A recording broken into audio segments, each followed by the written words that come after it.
case briefs, and so much more. LSData's got what you're looking for.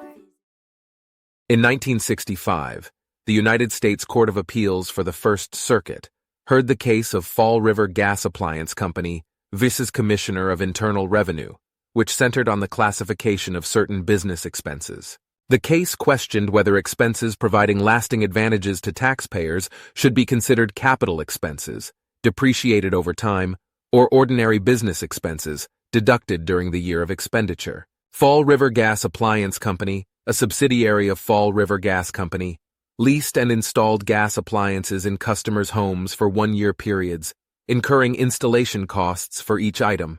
Despite the expenses of both installation and eventual removal, the company anticipated increased rental income and gas consumption as a result of leasing the appliances, as evidenced by doubled gas consumption per customer between 1954 and 1959.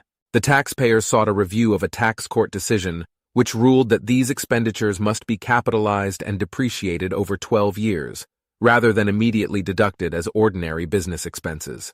Ultimately, the court rejected the taxpayers' argument and upheld the tax court's decision. The installations were determined to have a useful life of 12 years, and the court found that the evidence supported the classification of these expenses as capital expenditures, as they provided a lasting economic benefit to the company. Case briefs, and so much more.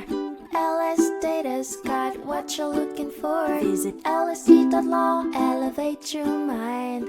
Leave the stress of class.